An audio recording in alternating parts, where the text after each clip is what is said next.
Lo tenemos a Agustín Echevarne, quien es director general de la Fundación Libertad y Progreso, para que nos ponga un poco de luz sobre el camino. ¿Cómo te va, Agustín? ¿Cómo estás? Muy bien, Carlos, un gustazo charlar contigo. Ahora el tema que me estás proponiendo es hiper complejo, ¿verdad? Bueno, por eso, si no hubiera llamado a alguien que no esté tan capacitado como vos. No, pero concretamente un poco lo que te llevo porque, a ver, ahora parece que si se cierra el estrecho de Hormuz, si el petróleo sube, qué pasó con las acciones en Estados Unidos, suben, bajan, cómo nos afecta a nosotros, que en alguna medida somos el ombligo del mundo. Y bueno, contame un poco cuál es tu panorama de todo esto. Bueno, yo pensé que hoy iba a ser un día mucho más complicado de lo que están mostrando los mercados, que están relativamente tranquilos, ¿no? Yo pensé que iba a ser mucho más complejo, pero depende mucho de las capacidades que tienen los contendientes y de quienes se involucran.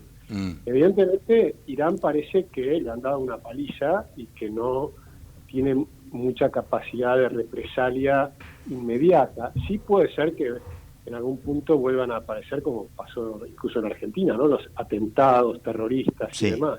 Es decir, es una guerra asimétrica. Ahora, la posibilidad de cerrar el estrecho de Hormuz que es relativa porque Irán tiene enfrente a dos contendientes tremendos como Israel y Estados Unidos. Claro. Entonces, me parece que ahí el mercado lo que te está diciendo es que no está viendo por lo pronto que se metan otros países como pudiera ser Rusia o China, que sería mucho más grave, ¿no? O en algún momento Siria, pero ahora tampoco se ve esa posibilidad. Más bien uno está viendo como que hay dentro del desastre de lo que son las guerras, los mercados no están previendo lo peor. Además hay una cosa, Agustín, perdóname que a ver si me desanas en esto. Irán le vende petróleo a China. ¿Tendría que pasar también por el estrecho de Hormuz o no? Sí, sin duda. Y es importante para los dos, ¿no? Para claro, China, y para Irán. Por eso te digo, pero la verdad es que es una pregunta harto difícil, porque esto puede cambiar mañana, ¿no? Claro. Dependiendo de qué cosas ocurran. Lo que está claro, el otro día, por ejemplo, Irán dijo, la ayatollah dijo, o mandó decir que el mundo se iba a sorprender durante siglos lo que iba a ser la respuesta de Irán. Te dicen algo así y uno se imagina a estos muchachos que es lo que tienen abajo del poncho. Y después no pasó, sí, hubo un ataque a Israel, derribaron unos cuantos edificios, atacaron zonas civiles. Tremendo, pero no hubo una enorme cantidad de muertos, porque suenan las alarmas, la gente va a los refugios. Es un desastre, pero dentro de todo no tiene la gravedad de lo que sí tiene Ucrania, ¿no? Claro, es el lugar donde la cúpula de hierro no puede protegerlos porque están más bien en lugares más cercanos de los lugares militares, no de la población civil. Bueno, pero además han utilizado misiles esos que son los más rápidos de todos y demás, que son más difíciles de frenar. Sí, señor. Pero bueno, lo que sí es impresionante, esto está pasando en las guerras, es cosa que nosotros lo venimos diciendo hace mucho tiempo. Yo me acuerdo, durante el gobierno de Macri, y antes del gobierno de Macri también, tuvimos reuniones con militares donde yo decía, miren, acá viene una escalada tecnológica de tal nivel que a mi juicio no tenía sentido comprar esos famosos superetendar, esos aviones que tenían varias décadas, ¿no? 4 o 5 décadas de atraso, por más que te pongan aviónica moderna y demás. En realidad, las guerras del futuro son distintas, son con drones, y es lo que estamos viendo hoy día. Los drones, más allá de estas grandes potencias que tienen esa capacidad misilística, pero los países intermedios no tienen capacidad de frenar eso. Pero bueno, digamos, yo creo que por lo menos tenemos hoy en Argentina un gobierno que tiene un equilibrio fiscal tan grande que soporta algunos de estos desequilibrios que puede haber en el mundo, ¿no? Y Argentina en ese sentido está bien ubicada, estamos lejos de los centros de conflictos y no tenemos conflictos importantes con nuestros vecinos ni nada por el estilo. Ahora, con el petróleo se dan dos cosas. Primero, como somos productores, el aumento nos viene bien, pero por otro lado, para la parte doméstica, digamos, todo lo que influye en el uso de combustibles más caros, también nos retrae con el tema de bajar la inflación, ¿o no? No, por supuesto, pero cuando vos mirás hoy los bonos americanos, es interesante porque los bonos americanos están para arriba. Eso significa que no están previendo un salto inflacionario, de modo tal que no están esperando así un repunte muy grande en el precio del petróleo. Si cerraran el estrecho de Hormuz y efectivamente se agrava ese problema y el petróleo sube fuerte, es verdad que a YPF le puede resultar positivo, pero a la Argentina le resulta negativo. Claro, claro. Lo que más nos afecta a nosotros es cuando las tasas de interés en Estados Unidos suben, porque hay lo que llaman un flight to quality, ¿no? Donde se asustan en el mundo y compran los activos americanos, porque ahí venden activos del resto del mundo, y en esa situación obviamente los bonos argentinos se verían perjudicados, y eso sí nos pega por el riesgo país. Sí. Decime, estamos brevemente o cerca de tener que pagar al Fondo Monetario. Hay todavía 2.000 millones que tienen que ingresar. Tenemos una visita de ellos a ver qué pautas cumplimos y cuáles no. Bueno, venimos sobrecumpliendo la pauta fiscal, que yo creo que es la más importante de todas, Sí. Y en cambio en lo que es el incremento de las reservas, ahí venimos demorados, nos dieron más tiempo para hacerlo. Se sabía que íbamos a estar demorados porque el gobierno decidió no comprar en reservas adentro de las bandas, Sí. y dejar que flote efectivamente, ni vender ni comprar dentro de la banda de flotación del tipo de cambio. Entonces el incremento de reservas se da por nuevo endeudamiento. Ahora, y esa es una discusión que se está abriendo desde hace varias semanas, que algunos están diciendo esto es un problema. Yo creo que efectivamente, si hubieran comprado dentro digamos, reservas dentro de la banda, posiblemente ese tipo de críticas no estarían, y por lo tanto el riesgo país tal vez hubiera caído más rápido. De hecho, rebotó un poco. Sí. Y entonces, ahora, cuando yo miro los números y los comparo un poquito de más largo plazo, a mí me parece que es sorprendente el trabajo que ha hecho este gobierno, de estabilización, primero de bajar a cero el déficit fiscal desde el primer mes y mantenerlo hasta el día de hoy. Sí. Aún con la baja de la recaudación, seguís teniendo superávit fiscal. Tuviste baja de recaudación porque eliminaste el impuesto país, porque bajaste otros 14 o 15 impuestos, y hay una caída en la recaudación en el mes de mayo. Sin embargo, la caída del gasto público fue mayor. Entonces, eso de bajar el gasto público y que baje la recaudación, a mí me encanta, porque ¿qué está diciendo? Te está devolviendo plata a la gente. Claro. Ahora, Agustín, ahora esa plata que se está devolviendo a la gente, inexorablemente o mayoritariamente se vuelca al consumo, y también genera algo, genera IVA, genera algún impuesto, lo que todavía se nutre el Estado, ¿no? Bueno, no necesariamente se vuelca todo al consumo, también tenés inversión, tenés ahorro, hay aumento de depósitos. Bueno. El aumento de depósitos se traduce también en aumento del crédito. Claro. Y es muy importante porque el aumento del crédito, que antes todo el crédito lo chupaba el déficit fiscal, es decir, lo tomaba el gobierno. Casi todo el crédito, el crecimiento que tenía, lo tomaba el gobierno. Ahora tenés más del 50% que va al sector privado. Todavía el gobierno sigue teniendo una deuda importante, lo que tenés ahora es superávit fiscal, lo que tenés es que pagar los intereses, pero la deuda acumulada sigue estando. Si bien se achicó un poco, sigue estando. El hecho de que se achicó un poco es muy importante porque demuestra una crítica que salió la semana pasada de Carlos Rodríguez y de Walter Graciano, sí, que yo creo que es un error, y hablan de un déficit cuasi fiscal enorme y demás. Y yo creo que eso no es cierto, porque cuando vos tomás la deuda total consolidada del Tesoro y del Banco Central, es menor hoy que la que fue en noviembre del 2023. Es decir, que la que heredó el gobierno. Si es menor, significa que estuviste pagando por lo menos todos los intereses y un poco más. Pero eso es medido en dólares. Ahora, el dólar tiene inflación. Es decir, le sacamos la inflación del dólar, la caída de la deuda es más rápida todavía. Y si le sumás que la economía argentina está creciendo, en realidad la deuda sobre la actividad económica, la deuda sobre el PBI, está bajando bastante rápido. Y para el año que viene, a fin de año, deberíamos llegar a los niveles que tenías en el Tratado de Maastricht. En aquel momento se hizo en Europa para entrar al euro. ¿Te acordás que hicieron el Tratado de Maastricht? Sí. Que ponían 3 o 4 elementos, pero había dos importantes que eran, la deuda tiene que ser menor al 60% del PBI. Yo creo que el año que viene, hacia fin de año, la deuda argentina va a estar dentro de esos niveles. O sea que vamos a estar dentro de los parámetros de Maastricht. Pero además, Maastricht permitía un déficit fiscal de 3 puntos del PBI, y Argentina tiene 0, en realidad tiene un pequeño superávit, o sea que estamos mejor que para entrar al Tratado de Maastricht, digamos. Lo que nos faltaría, que también estaba dentro de los requisitos, bajar la tasa de interés, y eso es lo que nos falta, bajar el riesgo país.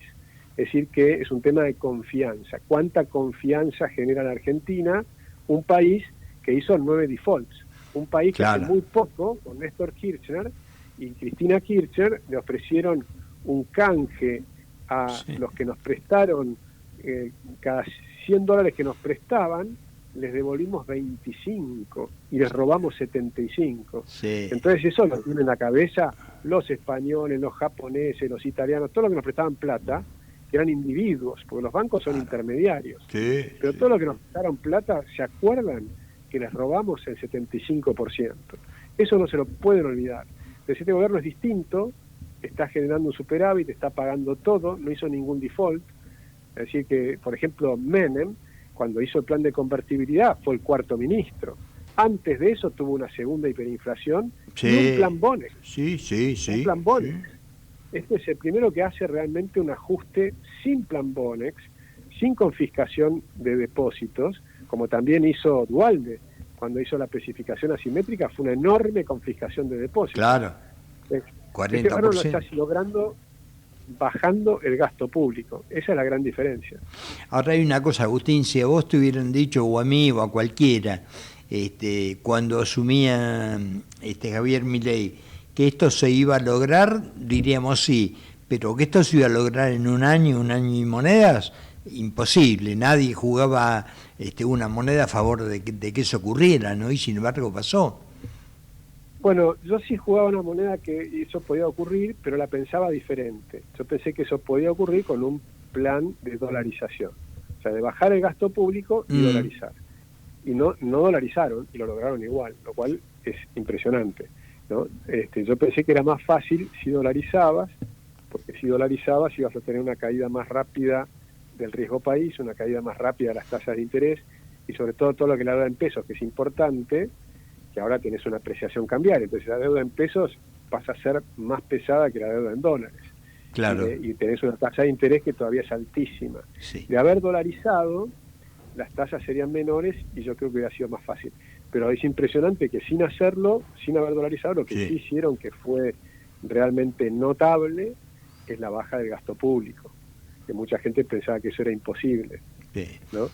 Y como me parece que hay cosas que son, a veces te sorprenden. Eso a mí me sorprende, la capacidad que tuvieron de bajar el gasto público y mantenerlo bajo todo este tiempo. Porque primero se dijo que era con licuadora por la baja de los salarios reales, pero ahora ya se recuperaron los salarios reales. Entonces eso ya no fue más licuadora y sin embargo se mantuvo bajo el gasto público. Entonces ahí hubo una baja en cantidad de empleo público, una baja en los subsidios que se estaban distribuyendo en un montón de cosas, en los servicios y demás, y bueno, y se mantuvo también una baja a las transferencias a las provincias, lo cual obligó a hacer algún ajuste a las provincias. Algunas aumentaron los impuestos, que es un drama. Sí, ese es el tema, ¿no? Ahí falta todavía. Pero decime una cosa, Agustín, más allá del superávit fiscal, de todo esto en el camino que vamos, con el visto bueno del FMI y demás, ¿cuánto pesa lo político? Por ejemplo, que tengamos a la señora Fernández en un balcón, que esté esta no sé, no digo posibilidad, pero run de que algún día van a volver, ¿esto genera algún tipo de desconfianza adicional de que alguien diga, ¿y si vuelven estos, qué pasa? Pero por supuesto, en todas las charlas que tengo con inversores internacionales y demás, la preocupación, o sea, el riesgo país argentino es el peronismo. Claro. Ese es el riesgo país argentino. Porque cada vez que ha venido el peronismo se mandaron estas cosas. Ellos siguen cantando combatir el capital. Sí. Entonces, los capitales tienen, y sobre todo la experiencia que han tenido, venís a Argentina, comprás bonos argentinos, te estafan varias veces y tenés no es fácil cambiar eso. Por eso estuvo muy bueno lo del RIGI, porque permitió empezar con una protección especial, impuestos más bajos y con una estabilidad a 30 años, logró que lo que estamos viendo, ¿no? Inversiones importantes en todo lo que es petróleo y gas, pero también en minería. Minería tiene unas posibilidades fenomenales en Argentina, porque si tenemos la misma cordillera de los chilenos y los chilenos exportan 55.000 millones de dólares por año de minerales, nosotros podríamos exportar lo mismo. Y sin embargo exportábamos 4.000 y pico. Entonces tenemos una posibilidad de mejora ahí enorme. BHP, que es la principal minera del mundo, que ya anunció una inversión que puede llegar a 10.000 millones de dólares, por supuesto no va a ser de inmediato, ¿no? Van a ser primero 1.000, después 2.000, y en una década vas a llegar a esos 10.000 millones de dólares. Pero hay otras que están haciendo lo mismo. Hay 3 proyectos, nada más que de cobre, que cada uno son de 10.000 millones de dólares, de inversión. Y esa inversión implica crear ciudades. Crear una ciudad es una madre de industrias, porque necesitas los vidrios, las ventanas, los caminos, las puertas, las casas, las escuelas, todo, ¿no? Y conozco, por ejemplo, un muy buen colegio de acá, de la zona norte, que le están pidiendo que abra un colegio en Salta, en un pueblo minero. Mirá. Entonces los mineros quieren ponerle buena educación, porque además los mineros pagan sueldos que son 2-3 veces más altos que el resto del país. Sí. Entonces es gente que va a tener sueldos altos, y si vos querés que se muden con la familia, le tenés que poner una buena escuela. Entonces fíjate que se empieza a ver polos de desarrollo que va a tener Argentina, y que paralelamente tenés todavía un conurbano que le falta muchísimo, que tenés una pobreza inmensa, que la educación ha sido un desastre, que los planes sociales han destruido a las familias, ¿no? O sea, la destrucción que han hecho en el conurbano bonaerense es tremenda. Entonces vas a tener una Argentina, lamentablemente por muchos años, bastante poco homogénea, ¿no? Va a haber mucha diversidad de situaciones, gente que la va a estar pasando todavía mal y otros polos de desarrollo que van a estar mucho mejor. Entonces ahí creo que estuvo bueno lo que el gobierno dice.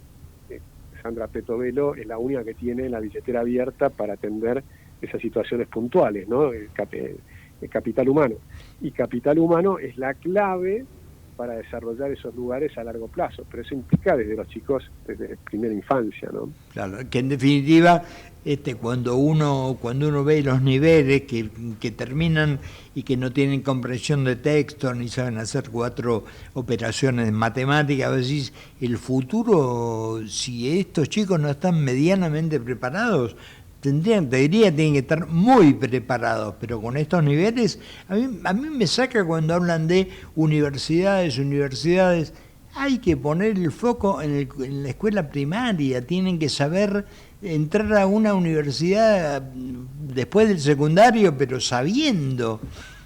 Vos tenés infinidad de profesores de facultad que te dicen, entra gente que no está capacitada no aprendió para. Mirá, y te digo más, estuvimos reunidos con Sandra Petovelo, la ministra de Capital Humano. Sí.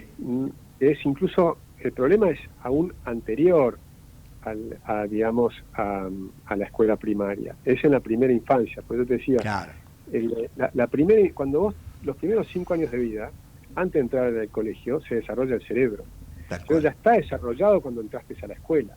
Si lo tenés mal desarrollado cuando entraste a la escuela, no se recupera más. Podés paliar, podés mejorar del punto en que llegás, pero nunca más vas a ser equivalente a un chico que tuvo bien desarrollado su cerebro, con nutrición bien hecha, sin desnutrición, con buena alimentación, porque no solo es tener cantidad de carbohidratos, sino tener un desarrollo completo desde el punto de vista de nutrición, pero también de estimulación temprana, que es un tema que nosotros trabajamos mucho con Heckman, que es el premio Nobel de Economía, James Heckman, y hicimos un libro sobre desarrollo humano, se lo presentamos a la ministra, y estamos trabajando mucho en que se comprendan las provincias, los municipios, la importancia de trabajar con las familias, con las madres fundamentalmente, lo que vino predicando el doctor Albino en Argentina, sí, pero que lo hizo con gran éxito el doctor Monkerberg en Chile.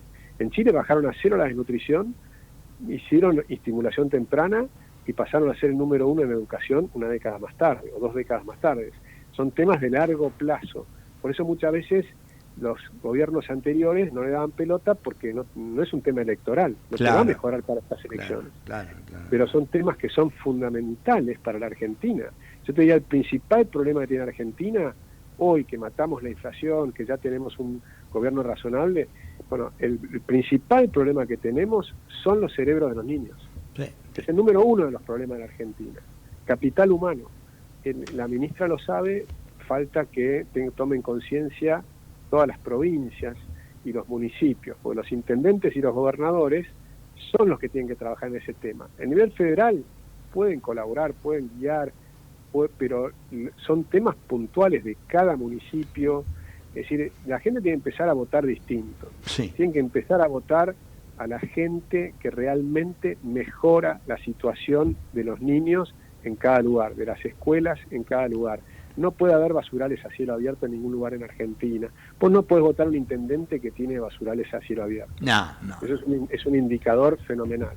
Vos tenés que cambiar de intendente, no importa el color político, pero no puedes tener un tipo que no sea capaz de organizar la recolección de basura, de tener escuelas que funcionen bien, ¿no? Por ejemplo, ahora di unas charlas en Villegas la semana pasada, y una de las personas que vino a la charla era una docente, porque no lo puedo llamar maestro, para mí el maestro es una palabra demasiado grande, Sí. una docente que estaba de licencia por estrés. Bueno. Imagínate a Sarmiento tomándose una licencia por estrés y participando de una charla de economía, qué sé yo. Acá, si estás, o sea, no puede ser, tenés que estar con tus alumnos. Maestro les queda grande, como vos decís. Después viene docente y vos te acordás que le habían puesto trabajadores de la educación. Eso me parece espantoso. Ya cuando te pones como trabajador de la educación significa que sos lo contrario de un maestro. Pero más vale. Sos un sindicalista. Y esos son los que han destruido la educación en Argentina.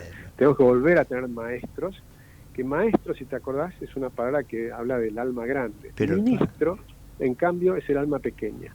O sea que maestro es mucho más importante que ministro.